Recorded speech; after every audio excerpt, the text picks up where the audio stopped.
आपका वापस स्वागत है। मैं विवेक बिंद्रा, फाउंडर सीईओ बड़ा बिजनेस.com। आज एक और केस स्टडी देने वाला हूं, बहुत माइन्यूटेस्ट डिटेल के साथ में। मेरी हर केस स्टडी में बहुत डिटेल तक जाता हूं, इसलिए कई बार वीडियो लंबा हो जाता है। आज बात करूंगा रेस्टोरेंट की, होटल्स की, हॉस्पिटैलिटी इंडस्ट्री की, कि कैसे आपका धंधा और आपको नौकरी की और धंधे की बहुत सारी अपॉर्चुनिटीज दुनिया भर में मिल रही हैं।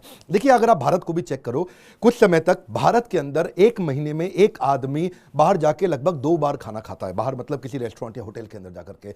पर यह दुनिया भर में नंबर बहुत बढ़ चुका है। अगर आप इंडोनेशिया चेक करो तो लोग 15 बार महीने में खाना खाते हैं बाहर जाके। आप इंग्लैंड चेक करो, 20 बार खाते हैं। अमेरिका में 25 बार, सिंगापुर में 40 बार और थाईलैंड में 45 बार। यानी कि इंडिया में 2 बार और सिंगापुर में 40 बार एक आदमी बाहर जाके खाना खाता है। इंडिया में हाईएस्ट हेडरूम ऑफ ग्रोथ है। अचानक परिवर्तन आ रहा है। हॉस्पिटैलिटी की, होटल की इंडस्ट्री में बड़ी ग्रोथ आ रही है। सरकार ने ई वीजा का प्रावधान कर दिया है। इससे आने वाले समय में टूरिस्ट बहुत जल्दी डबल होने वाला है। अगर आप फॉरेन टूरिस्ट अराइवल एफटीए को चेक करो तो अभी लगभग 10.5 मिलियन है और आने वाले 10 साल में यह 30 मिलियन होने वाला है। यानी कि 300% का ग्रोथ हो रहा है। और इंडिया में भी कंज्यूमरिज्म आ गया है। इंडिया में लोग कंज्यूमर बन गए हैं, बाहर जाके खर्च करने को तैयार हो रहे हैं। अगर आप देखिए कि डबल इनकम ग्रोथ फैमिली आ गई है। ये डबल इनकम हाउस होल्ड क्या होते हैं?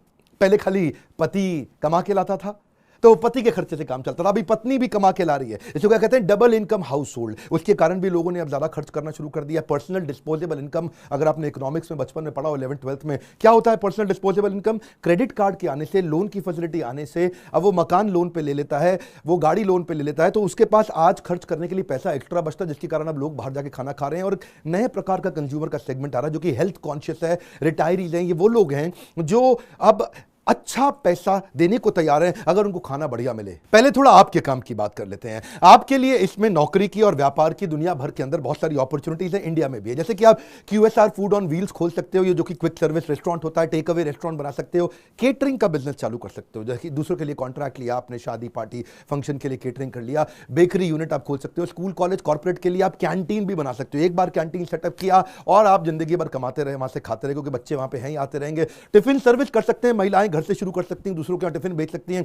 चॉकलेट मेकिंग का काम ये महिलाएं घर से कर सकती हैं। सैलेड या फूड काउंटर, जो कि जिम के अंदर, फिटनेस सेंटर के अंदर सैलेड और शेक्स के प्रोग्राम चलते हैं बहुत सारे। फूड प्रिजर्वेटिव पे भी काम करते हैं, जैसे अचार, पापड़, मुरब्बा, स्पाइसेस पे काम होता है। या फूड ब्लॉगर आप बन सकते हो, और कुछ नहीं तो ब्लॉगिंग का भी आजकल बड़ा पैसा मिल जाता है। फूड कंसल्टेंट बन सकते हो आप, कि खाना कैसे बनाया जाए या रेस्टोरेंट कैसे खोला जाए, उसमें भी 1-1, 2-2 लाख रुपए पर प्रोजेक्ट आपको मिल जाता है। या आप किसी होटल मैनेजमेंट इंस्टीट्यूट की आप फ्रेंचाइजी भी ले सकते हो। NFCI के बारे में मैं बताऊंगा, इसके बारे में आगे। इनमें बहुत सारे बिजनेस ऐसे जिसमें ज्यादा पैसा नहीं लगता। अगर आपने QSR क्विक सर्विस रेस्टोरेंट खोला तो लगभग 5 लाख रुपए में खुल ही जाता है। लेकिन अगर आपने ठेला खोला, फूड कार्ट, बड़ा डेकोरेटेड अच्छा फूड कार्ट भी बन जाता है, तो वही सारी कॉस्ट आपकी घट के 3-4 लाख रुपए में ठेला मिल जाता है। इसमें ज्यादातर में आपका 100 से 200% का मार्जिन है, जितने भी धंधे आपको बता रहा हूं।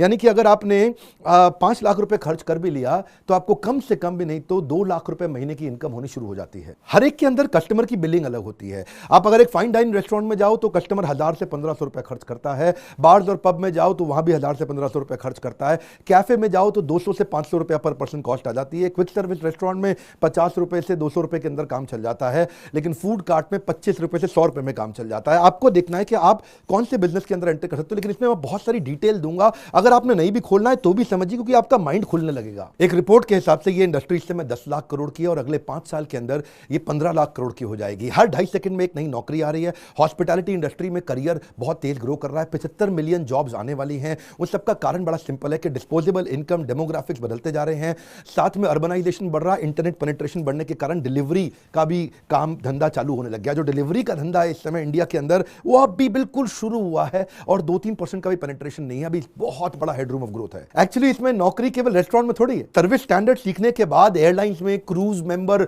बनने के लिए, हॉस्पिटल में, स्कूल में, फ्रंट ऑफिस में, कस्टमर सर्विस डिपार्टमेंट में ग्रोथ कई जगह होती है। जैसे आप होटल ऑपरेशंस में घुस सकते हैं, हॉस्पिटैलिटी मैनेजमेंट में जा सकते हैं, एंटरटेनमेंट है, लग्जरी है, फूड एंड बेवरेज है, हेल्थ एंड वेलनेस है, ऑनलाइन टेक्नोलॉजी है, अदर रोल्स, कितने सारे तरीके के हॉस्पिटैलिटी में करियर हो गए हैं कि ऐसा नहीं है। अब रिजॉर्ट एयरलाइंस देख रहे आइए आप, रिटेल चेन हो गई। आर्मी भी आज होटल मैनेजमेंट के लोगों को ले रही है, क्योंकि कोई भी आर्मी खाए बिना थोड़ी लड़ सकती है, तो स्कोप वहां पे भी बहुत है। हाँ, ऑफ कोर्स आपको लड़ने की नौकरी नहीं मिलेगी वहां पे, लेकिन आपको सपोर्ट के अंदर इंडियन आर्मी में भी बहुत अपॉर्चुनिटी ला रही है। एक्चुअली इसके अंदर ना टोटल 4 तरह की चीजें होती हैं। एक हो गया फ्रंट ऑफिस, एक हो गया हाउसकीपिंग, एक हो गया फूड प्रोडक्शन और एक हो गया F&B सर्विस।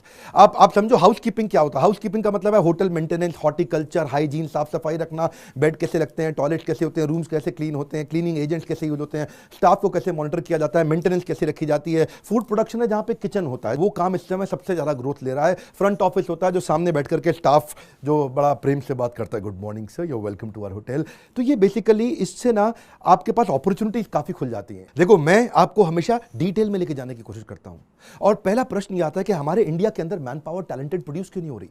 उसका कारण है जो एजुकेशन इंस्टीट्यूशंस हैं, जो कॉलेजेस हैं, इंस्टीट्यूट हैं, होटल मैनेजमेंट सिखा रहे हैं, वो पैसा बचाने की कोशिश करते हैं। वहां पे वो 70% तक थ्योरी पढ़ाते हैं, केवल 30% प्रैक्टिकल करा। एक्चुअली क्या होना चाहिए, हर बच्चे के पास अपना गैस, चूल्हा, तेल, सारा अरेंजमेंट होना चाहिए। उसके पास अपना टमाटर, प्याज, कढ़ाई, मसाले, करछी होना चाहिए, ताकि वो साथ साथ बनाए और टेस्ट भी करे, और शेफ का भी टेस्ट करे, शेफ ने कैसी दाल बनाई है और मैंने कैसी दाल बनाई है, मेरी बढ़िया नहीं बनी, शेफ की बढ़िया बनी, उसको कंपैरिजन समझ में आ जाएगा। उसको बताना पड़ेगा, अगर आप बॉईल करोगे प्याज टमाटर को तो बेसिक ग्रेवी बनती है, और अगर फ्राई करोगे प्याज टमाटर को तो कोरमा ग्रेवी बनती है। जब वो ग्रेवी प्रैक्टिस करना सीख जाता है, क्योंकि ग्रेवी तो बेस है, और इंस्टीट्यूट पैसा बचाने में लगे हैं। आपने तो देखा होगा कि कई बड़ी पुरानी बरसों से चली आ रही ऐसे रेस्टोरेंट होते हैं भाई, जिनके यहां पे छोले खा लिए भटूरे के साथ तो आपको स्वाद आ जाता है, क्योंकि वो छोले में गरम मसाला बाजार से खरीद के नहीं डालता, वो मसाला अपना बनाता है। उसको मालूम है कि भाई गरम मसाले में धनिया डलता है, मोटी इलायची डलती है, छोटी इलायची डलती है, लौंग डलता है, कई चीजें डलती है ना, जैसे जीरा भी डलेगा, काली मिर्च डलेगी, दालचीनी डलेगी, तेज पत्ता डलेगा। अब ये जो गरम मसाला खुद का बनाना सीख गया कि मेरे को क्या कॉम्बिनेशन लेना है। सॉस केवल बाजार से नहीं खरीदनी, सॉस अपनी भी बनानी सीख गया। उसको पता होना चाहिए कि ग्रेवी के अंदर मैं टाइट टमाटर नहीं लूंगा, लूज टमाटर लूंगा। लूज टमाटर 15 रुपए किलो मिल जाएगा, टाइट टमाटर सैलेड के लिए यूज होता है, वो 30 रुपए किलो मिलता है। हैदराबादी बिरयानी, लखनवी बिरयानी में फर्क क्या है, मुझे क्या लेना है, अगर इस तरह की डिटेल की ट्रेनिंग मिल जाए तो फिर देखो गेम चेंज होगा। एक इसमें बड़ी प्रॉब्लम आती है, मेरे को एक लाइव केस स्टडी मिली, जो क्वेश्चन आया मेरे एक प्रोग्राम के अंदर, सेमिनार के अंदर। मेरे पार्टिसिपेंट थे पमनिंदर जी, उन्होंने मुझसे पूछा, यार बिंद्रा जी, हमारे होटल मैनेजमेंट इंस्टीट्यूट में 50-60 बच्चे होते हैं, और इतने सारे बच्चों को सिखाएं कैसे इतनी डिटेल के अंदर, इतनी डिटेल में सिखाएंगे तो खर्चा बहुत ज्यादा हो जाएगा। मैं कहा बॉस ऐसा करो, क्लास कर दो 15 बच्चों की। वो बोले सर 15 बच्चे की क्लास बड़ी महंगी पड़ेगी। मैं कहा उसका मॉडल बाद में समझेंगे, लेकिन पहले गोल्डन स्टेटमेंट पकड़ो, quality will always cost less in future. पकड़ लो मेरी बात को, मैं क्या कह रहा हूं, सुनिए जरा। हाँ, quality will always cost less in future. आज अगर क्वालिटी दोगे तो जिंदगी बदल जाएगी। आपने मुन्ना भाई एमबीबीएस देखी है, वो भाई ने जो है ना वहां पे एक बॉडी को समझा रहा था डॉक्टर। अब मुन्ना भाई दूर से घुसने की कोशिश करे जाए वहां, उसको समझ ही ना आया कि दिखाई नहीं पड़ रहा है। उसने अपने दोस्त को बोला, भाई ओए नई बॉडी लेके आ, तू मेरे लिए प्राइवेट बॉडी लेकर के आ, तो तब मैं समझूंगा। अपन को एक बॉडी चाहिए। बॉडी? अरे किसका बॉडी भाई? अरे वो जो यहाँ इधर ऑपरेशन सिखाते हैं ना काट के, वैसा बॉडी। अब बच्चे होते हैं क्लास में 60। आप समझिए बात को, अगर आप स्कूल को भी ध्यान से देखें ना, जो बढ़िया बच्चे होते हैं वो फ्रंट बेंचर होते हैं, और जो कमजोर होते हैं वो धीरे धीरे अपने आप ही पीछे जाकर के गॉसिप करते हैं, पीछे मजे मारते हैं। और जो बढ़िया वाले हैं ये तो वो IIT IIM में निकल ही जाएंगे आगे चल के। और जो पीछे वाले हैं, जिनका पढ़ाई में दिमाग कमजोर रह गया था, वो नहीं इंटरेस्ट लेते हैं, वही बच्चे जाते हैं बाद में होटल मैनेजमेंट करने, और वहां पे भी फिर से 50-60 बच्चे डाल दो तो कमजोर के अंदर 50-60 बच्चों में जो बैक बेंचर है उसका तो गेम ओवर ही हो गया। आपको चाहिए कि आप यू शेप में क्लासरूम चलाओ, यू शेप में। पमनिंदर जी की बात समझ आ रही थी, यू शेप में क्लासरूम। उन्होंने गेम चेंज किया, अपने इंस्टीट्यूट के अंदर यू शेप में 12-15 बच्चे बैठाए और सबके साथ में लाइव प्रोग्राम किया। ये सिनेरियो से गेम चेंज हुआ। ये पंजाब के कोने कोने में इंस्टीट्यूट खोलते गए, लेकिन होटल मैनेजमेंट में अंग्रेजी चाहिए आपको। तो अभी दिक्कत यह आती है कि बच्चे वहां पे तो वो कनाडा, उनको तो कनाडा जाना है जी, पूरे पंजाब को कनाडा जाना है। अब तो खैर इनके पूरे देश भर में फ्रेंचाइजी हो गए हैं जब से इन्होंने हमारे प्रोग्राम अटेंड किए, हमसे ट्रेनिंग लिया। आप ये समझिए कि पहला रूल हमने चेंज कराया कि पहले हाथ का काम, उसके बाद बात का काम। यानी कि पहले बच्चे को हाथ के काम में एक्सपर्ट बना दो, उसका कॉन्फिडेंस आ जाएगा। बात का काम उसको भाषा आराम से बाद में सिखाएंगे, वो सेकेंड हाफ में सिखाएंगे साल के। शुरू में जो आपका NFCI में F मतलब फिनिशिंग जो बात का काम है उसको बाद में लेते हैं, पहले रीजनल लैंग्वेज में चलते हैं, क्योंकि रीजनल लैंग्वेज से बच्चे का कनेक्ट आ जाता है। आप उससे पंजाबी में बात करते हो, ओए किद्दा, और अंदर घुसते ही जी ओए कैसा चंगी तरह पंजाबी नहीं आती, माड़ी माड़ी, वो वहां पे आते ही उसमें एक्साइटमेंट आ जाता है। आप यूट्यूब पे भी देखो, रीजनल कंटेंट हमेशा तेज चल रहा है, बच्चा कंफर्ट जोन से बाहर आ जाएगा जब आप उसकी भाषा में कनेक्ट करके बात करेंगे। अब क्या है जी, जैसे ही बच्चे 60 से हो गए 15 और बने छोटे बैचेस, तो उनको दो चीजें सिखाई जा सकती हैं, एक है क्वालिटी किचन, एक है क्वांटिटी किचन। क्वालिटी किचन क्या होता है, जब आपको 1 प्लेट दाल मखनी बनानी हो, 1 प्लेट शाही पनीर बनानी हो। लेकिन क्वांटिटी किचन क्या है, जब आपको केटरिंग का धंधा लेना हो। तो फिर बेसिकली क्या है ना जी, हर चीज लर्निंग बाय डूइंग चलती है। डूइंग जब आप खुद करते हो। वो चाइनीज कहावत सुनी आपने, if you tell me I may forget, if you show me I may remember, but if you involve me I will understand and apply. अगर आप इन्वॉल्व करके फिजिकली इन्वॉल्व करा दो तो ये क्या किया जी, लाइव प्रोजेक्ट दे दिया। अब क्या है जी, अपने इंस्टीट्यूट के 100 बच्चों से एक क्लासरूम को बोला 15 बच्चों को कि सबसे 50-50 रुपए ले लो। अब 100 बच्चों से 50 रुपए लिया तो 5,000 रुपए इकट्ठा हो गया। और उनको बताया कि ये 100 बच्चों के लिए आपको केटरिंग करनी है और आपको 50 रुपए के अंदर ही इनको सैलेड भी खिलाना है, दाल भी खिलानी है, पनीर भी खिलाना है, रायता भी खिलाना है, कोई बढ़िया मिठाई दे दो, तवा चपाती बना के बढ़िया से जीरा राइस के साथ खिला दो। अब उसको 5 कोर्स मेन्यू सिखा दिया। अब वो बैठ करके बना रहे हैं, 15 बच्चे मिलकर अपना दिमाग लगा रहे हैं कि मैं कैसे इस 50 रुपया पर प्लेट के अंदर 25 रुपया पर प्लेट कमा लूं और जिसको आपस में बांट लूं। क्योंकि देखो फूड इंडस्ट्री 250% मार्जिन पे काम करती है और वही बच्चे 25 रुपए के अंदर ये सारा 5 कोर्स मेन्यू आपस में जुगाड़ लगा करके बैठ करके बना करके सबको खिला भी देते हैं और वहीं पे उनको रेटिंग भी मिल जाता है, फीडबैक भी मिल जाता है। और जिन बच्चों को खाना खराब होता है ना, उनके फिर टीचर को बुला लिया जाता है, तू इधर आ भाई, तेरे बच्चों ने कैसे बढ़िया खाना नहीं बनाया है।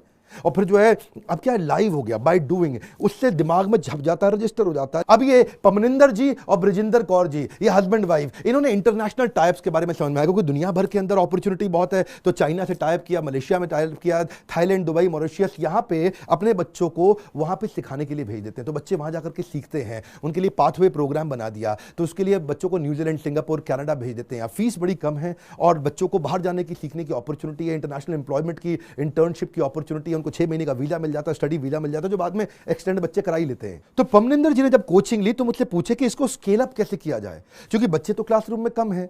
अब हमारी क्वालिटी आ रही है, हमारे बच्चे दुनिया भर में छा रहे हैं, अवार्ड जीत के आ रहे हैं, लेकिन मेरे को स्केल अप करने में इंफ्रास्ट्रक्चर की कॉस्ट आती है। तो हमने वही बोला, ऐसा करो सर, सबसे बड़ी कॉस्ट आपकी इंफ्रास्ट्रक्चर की है। एक होटल मैनेजमेंट इंस्टीट्यूट खोलने में 2 से 3 करोड़ रुपए से 5 करोड़ रुपए लग सकते हैं, लेकिन आप कुछ ऐसा मॉडल बनाओ कि 50 लाख रुपए में होटल मैनेजमेंट इंस्टीट्यूट खुल जाए और छोटी क्लासरूम में बच्चों को क्वालिटी आउटपुट निकाल के दो। सुपर 30 केवल 30 बच्चों में 30 का 30 का एडमिशन, और उससे अपने आप खबर फैलने लगती है। वही हुआ एनएफसीआई के साथ में, इसकी क्वालिटी इतनी अच्छी आई कि आज इनकी 12 ब्रांचेज हो गई अपने देश भर में और नेचुरली एक अफोर्डेबल, रिपीटेबल और स्केलेबल स्ट्रक्चर बन गया। सुनिए फिर से पकड़िए, अफोर्डेबल, रिपीटेबल और स्केलेबल स्ट्रक्चर बन गया, क्योंकि इंफ्रास्ट्रक्चर की कॉस्ट कम है। तो फ्रेंचाइजी आता है, कहता है भैया मैं भी आपका होटल मैनेजमेंट इंस्टीट्यूट चला लूंगा, और 40-50 लाख रुपए तो कुछ नहीं है जी, और इसके अंदर तो मैं भी बड़े मोटे पैसे कमा लूंगा। इन्होंने शुरुआत तो पंजाब से करी थी, जिसमें जलंधर, अमृतसर, लुधियाना, चंडीगढ़ में काम किया, पटियाला में किया, उसके बाद मकसूदा में गए, मकसूदा के बाद बरसार हिमाचल प्रदेश के अंदर गए, सोलन में गए, कांगड़ा में गए, डलहौजी में गए। अब फ्रेंचाइजी बढ़ रही है, क्योंकि देखो कई तरह के लोग फ्रेंचाइजी ले सकते हैं। कोई भी आदमी जिसका कोई स्टडी सेंटर चल रहा है वो साथ में इसको ऐड कर लेगा, किसी का कोई लॉस मेकिंग इंस्टीट्यूट था वो इसको साथ में ऐड कर लेगा। इसमें एक्स्ट्रा स्पेस किसी के पास पड़ा है, किसी के पास आइल्स का कोचिंग सेंटर चल रहा है जो इंग्लिश सिखाता है, वोकेशनल सेंटर चल रहा है, कोई हेयर, ब्यूटी, फैशन डिजाइनिंग, कोई एनएचडीसी का सेंटर चला रहा है, या कोई कंप्यूटर ट्रेनिंग इंस्टीट्यूट है, या कोई भी ऐसा आदमी जिसको नया धंधा करना है, इनके खुद के स्टूडेंट भी जिनको नया धंधा करना है, वो ऐसा एक इंस्टीट्यूट खोलते हैं और बढ़िया क्वालिटी आप दे दें, क्योंकि इसकी ग्रोथ की अपॉर्चुनिटी दुनिया भर में बहुत बढ़ रही है। एक ग्लोबल एम्प्लॉयर क्या देखता है? ग्लोबल एम्प्लॉयर देखता है कि इसकी मैनेजरियल एबिलिटी कैसी है, इसके सॉफ्ट स्किल कैसे हैं, और ये क्या डिजिटली सैवी है, तो वो नेचुरली वो आगे बढ़ता है। रिलेशनशिप बिल्डिंग की कई नौकरियां आ गई हैं। ये क्या कि बेसिकली क्या है ना, कभी भी रोबोट्स हॉस्पिटैलिटी की नौकरी नहीं खा सकता, क्योंकि हॉस्पिटैलिटी के अंदर आपको क्रिएटिविटी चाहिए, आपको कस्टमर की प्रॉब्लम्स को सॉल्व करना है नए नए तरीके से। अनप्रिडिक्टेबल प्रॉब्लम आती हैं, रोबोट ये काम नहीं कर सकते, तो इसकी नौकरियां कभी खत्म नहीं हो रही है। शॉर्टफॉल है, इतना शॉर्टफॉल है मैन पावर का, डिमांड बढ़ती जा रही है, सप्लाई अभी है नहीं। रिलेशनशिप बिल्डिंग के काम थोड़ी कोई रोबोट जाके कर लेगा। देखिए पमनिंदर जी को इसमें फायदा कैसे हुआ, उनका बड़ा ग्रोथ कैसे आया हमारी ट्रेनिंग के बाद। उन्होंने सारे एंट्री बैरियर हटा दिए। पहला एंट्री बैरियर क्या हटाया? स्टूडेंट की फीस कम कर दी। अब स्टूडेंट की फीस देखा कि हमने डिस्कस किया था कि क्या ऐसा किया जाए कि मार्केट में जितनी भी फीस है उसकी आधी फीस पे डबल क्वालिटी का प्रोग्राम कैसे करें। फीस कम होने से बच्चा ज्यादा आने लगा। अब दूसरा चीज क्या किया, जो नया ब्रांच खोलना उसकी कॉस्ट कम कर दो ताकि आप ब्रांच भी ज्यादा खोल सको। इन्होंने सारे प्रोसेस तैयार कर लिए, सारे मैनुअल्स तैयार कर लिए। अब ब्रांच जो पहले खुलती थी 2 करोड़ रुपए में, अब वो खुल रही 40-50 लाख रुपए में। तो फ्रेंचाइजी भी इनको फोन करता है, इनके पास जाता है। और तीसरा फायदा क्या हुआ, उस एक्चुअली एम्प्लॉयर का फायदा हुआ जिसको प्रैक्टिकल ट्रेनिंग वाली मैन पावर मिलने लग गई। बाकी जगह 11% बच्चे एम्प्लॉय होते थे, इनके यहां लगभग 100% बच्चे एम्प्लॉय हो जाते हैं। वो क्यों होते हैं? क्योंकि 15 बच्चों की क्लास में उनको सिखाते हैं। अब फायदा जब सारे इकोसिस्टम का होगा तो इनको खुद को भी, एनएफसीआई को भी होगा। इसी को बोलते हैं इकोसिस्टम, जीव जीवस्य जीवनम। इस इकोसिस्टम के अंदर जिनको इनसे जुड़ना है वो इनके बोर्ड लाइन नंबर पर फोन करें। और जैसे इन्होंने इकोसिस्टम बनाया, ऐसे ही मेरा भी तो इकोसिस्टम क्या था कि मैंने भी अपने लीडरशिप फनल में यही चीज सिखाता था जो इनको सिखाई। अब उसकी कॉस्ट को मैंने कर दिया 1/3 एवरीथिंग अबाउट एंटरप्रेन्योरशिप, और प्रोग्राम को 6 महीने का कर दिया 2 साल का। अब फायदा किसको हो रहा है? पूरे इकोसिस्टम को हो रहा है। रहा है, एंट्री बैरियर खत्म हुआ, ज्यादा लोग आ पा रहे हैं, हमारे साथ बड़े बड़े प्रोफेसर भी जुड़ रहे हैं आकर के। आपने ये बोर्ड लाइन नंबर पे आप हमारे भी ऑफिस में फोन करके पता करिए कि कैसे 1/3 कितनी कॉस्ट है। 36,000 रुपए है ये, जहां पे अगर आपको 1 2 3 4 बढ़िया चीजें भी समझ में आ गई, आपके भी धंधे में आ जाएगा जे कर्व। स्टूडेंट्स के लिए आपको लगता है मैंने अच्छा किया, स्टूडेंट्स की कॉस्ट हमने और कम कर दी, 18,000 रुपया। अगर 1 2 3 4 5 भी बढ़िया चीजें समझ में आ गई, जो आप मुझसे क्वेश्चन आंसर भी करते हैं, मैंने पीछे उसके ऊपर वीडियो भी डाला था, लाइव क्वेश्चन आंसर का भी सेशन होता है, आप ज्वाइन करें या नहीं करें, कम से कम फोन करके पता लगाएं, इससे आपको फायदा कैसे होगा। मैं हर केस स्टडी को बहुत डिटेल में बनाता हूं, और इस केस स्टडी से होता है कहीं उन लोगों का फायदा हो जिनको या तो नया बिजनेस करना है, या इस प्रकार की जॉब्स करनी है, या इनके साथ जुड़ना चाहते हैं। वीडियो को शेयर करिए, शेयर करने से आपके बारे में भी पता लगता है कि भाई आप अच्छी चीजें शेयर करते हैं। आलतू फालतू तो लोग बहुत करते ही हैं। लाइक करके हमारा उत्साह बढ़ाइए, मेहनत बहुत लगती है। सब्सक्राइब करके बेल आइकन अगर आपने हिट नहीं किया है, आपको ऐसे वीडियोस कभी मिलेंगे नहीं। कमेंट बॉक्स में अपनी फरमाइश देते रहिए। हमारे साथ जुड़े रहने के लिए हर बार की तरह प्रेम पूर्वक बहुत बहुत धन्यवाद।